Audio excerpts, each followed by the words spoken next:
Alright. Hello everybody, welcome to my TED Talk. My name is Clay Kinder. Thank you all for coming out on this wonderful morning. For the past few months I have been researching the question, since technology has become more ingrained in society, marketing strategies have changed immensely. What elements can help us to adapt to this new age of marketing? So this project began with my passion for entrepreneurship and business. I want to own my own business when I'm older, just because I don't really like working for people that much. I kind of would rather have people working for me. That's just kind of how I am. And I realized that marketing is a big part of that, and I know nothing about it. So I wanted to use senior project to my advantage, to something that'll help me with my future plans. So I'm gonna start you guys off with a little sales pitch. To ensure your child has a better life, start them off on a nice sugary cola as young as possible. How soon is too soon, you may ask? I say not soon enough. Laboratory tests over the past few years have proven that babies who start drinking soda during that early fundamental period have much better chance of being accepted and fitting in during those awkward preteen and teen stages. So do yourself a favor, do your child a favor, start them off on a strict regimen of sugary cola and other carbonated beverages right now for a lifetime of guaranteed happiness. Not surprised? I'm not. So this was actually an old ad campaign that was run by what was called the Soda Pop Board of America. It was essentially just like a team that tried to promote people to start drinking more soda. And today we know this is completely ridiculous. We know that babies should not drink soda, and it is not good for them. It will not help them be less awkward at any point in their life. So yeah, completely ridiculous, but this is my point I'm trying to make. Technology has changed marketing so much. We can now just, takes us less than 60 seconds to pull out our phone and Google, is soda good for babies? And of course it's going to say no, do not give your baby soda. So yeah, back then it was really easy to take advantage of ignorant people, just because they had no way of checking what you say. Basically they either had to believe it or not believe it, just based on what they think and no actual facts. So yeah, over the past 3 months when I was researching, I found a lot of ways that marketing has changed in terms of just marketing strategy, ways that you can market, like platforms to market on. And I really had a tough time figuring out what's the key element of marketing in today's society, what do people really want to see. And when it came down to it, I think that the most important thing is trust. People have, like I said, people have unlimited access to resources that they need to fact check and things like that, so lies like this will no longer work. There's things like reviews, online stores, and just the fact that any distributor has access to any consumer in the world is pretty crazy, but even over that, I think the most important thing is trust. Consumers see over thousands of ads per day, so it's really so it's no surprise that they can be skeptical about ads. That's why it's really important from the very beginning to start off with trustworthy, wholesome ads.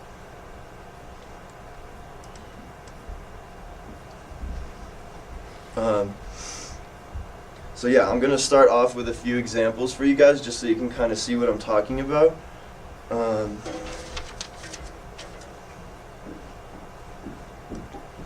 So right here we have an ad by Matchcom. It depicts a girl with freckles and some bright red hair, and it says, "If you don't like your imperfections, someone else will." For someone with red hair and freckles who maybe doesn't like the way they look that way, this message might resonate them. But for someone with red hair and freckles who's proud of who they are and doesn't mind how they look, this could be highly offensive, and it's a big mistake. I like this picture because it's actually a screenshot from Twitter, and you can see this guy's very sarcastic comment. He says, "Thanks, Match.com. Lovely to learn I'm covered in imperfections." So this guy was obviously offended by this advertisement and will not be using Match.com. And while Match.com maybe not was trying to offend anybody, you really need to be careful about the message that you're putting out there. People can take what you're saying in many different ways. It's important that you really focus on every different message that you can get out of your advertisement. So thankfully for Match.com, they didn't lose any money over this, but they did lose a lot of customers. They publicly apologized, but people don't trust big companies, and a public apology from a big company really doesn't mean much to your average consumer. That's why it's so hard to come back from things like this. My next example is Eclipse Gum. Back in 2009, they added an ingredient called magnolia bark, and they claimed that it had natural germ-killing abilities. Thousands, if not millions, of people bought this gum in hopes to have a healthier smile. But what was later proven is that it doesn't have any medicinal benefit for you, and it kills no germs. Eclipse was sued for $9 million over false advertising. Before the widespread of technology, nobody would have been able to catch a flaw like this. Most of you probably don't even know what magnolia bark is, so how would you know that it can't kill germs? Companies just flat out can't afford mistakes like this. $9 million is a big hit. Eclipse is owned by Wrigley's, which is a fairly large company, and they were able to stay afloat after this. But for a smaller company that's just starting out, a mistake like this could be the difference between staying in business and getting run out of business.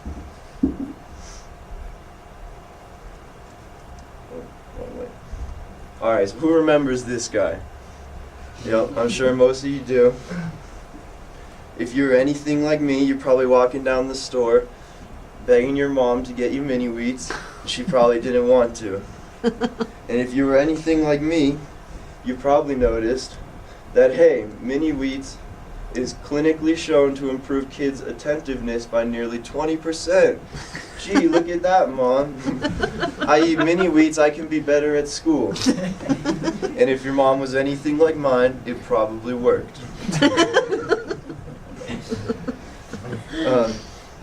So this was a really smart marketing tactic by mini wheats. It gave kids an argument to give to their parents to buy the cereal, and it gave parents a reason to buy the cereal without feeling bad about themselves. But what was later found out is that obviously grains and powdered sugar do not increase your long-term focus. We all know that. So just like Eclipse, mini wheats was sued. They ran these ads in 2009 and got sued in 2013, so they actually didn't get noticed for quite a while. They stopped running the ads back in 2009, so I think they kind of noticed what they were doing was wrong, but nobody caught on to it until 2013. They got sued for $4 million, and they had to give back $5 per box of cereal to everybody who bought it, which is a big hit for a company. That's tough to come back from. Luckily for the Kellogg brand, which is who makes mini wheats, they're huge and they have many other products for sale. But can you imagine if mini wheat was their only product? It would be completely ruined. That's why it's so important for small businesses to start out with lots of trust in the beginning. Everything needs to be true. Every word they put out there needs to be 100%. Because yeah, if mini wheats was their only product, its image would have been ruined and they ultimately would have gone out of business. The only reason they stayed afloat was because of their other many trusted products. Now we're going to look at an example that some of you might be a little more familiar with. We all know what Red Bull is, and I'm sure we all heard the slogan, Red Bull gives you wings. If you've ever wondered why Red Bull spells wings with 3 I's, it's because back in 2014, some genius discovered that in fact, Red Bull does not give you the ability to grow wings. Quite a shocker, huh? So the point I'm trying to make with this example is that you need to be incredibly intentional with your words all the time. Obviously, Red Bull did not say Red Bull gives you wings because they thought people would believe it and buy more of their energy drink. That's just flat out ridiculous. And obviously the guy who sued them was not upset that he didn't grow wings. He just wanted money. But that's why it's important to be incredibly intentional with your message, because people will interpret whatever you say whatever way they want to.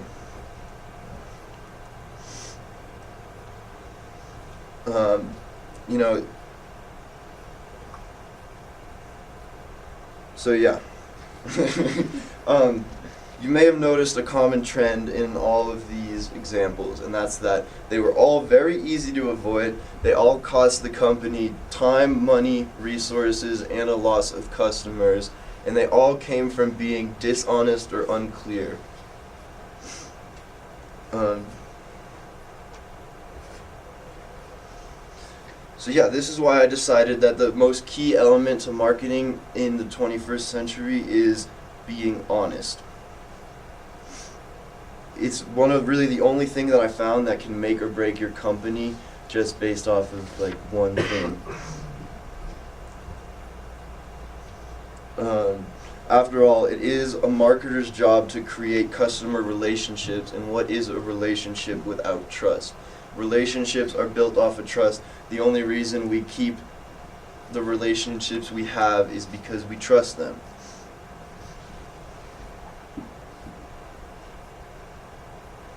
So yeah, when I was coming up with my TED Talk, I was just thinking it's too simple. I can't just sit up there for 15 minutes and talk about how trust is the key to marketing and all you need is trust. But the more I thought about it, nothing else had as big of an impact. I learned about how Facebook data mines and gives distributors information of their clients to single them out and get any type of person that they want. I learned about how customer reviews are more prominent than ever. Anybody can type whatever they want about a company and anybody can read it. But still, none of that was more important than trust. Especially for these smaller companies. I can't emphasize that enough. Big companies are lucky and they have a little bit of wiggle room. As you can see, all of my examples got into little scandals and they were able to get out of it because they had money and other products built up. But for smaller companies who are just starting out, if you ruin your image in the beginning, that's not good news. Your one product that you have is essentially ruined, and any new product that you come up with is people are going to be very skeptical of it because you're known as the company who made that untrustworthy product. Basically, you just need to start out on the right foot and don't fall behind, because trust can determine the difference between achieving your dreams and watching them all crash and burn. And yeah, thank you guys very much for coming to my TED Talk. Thanks, Mike.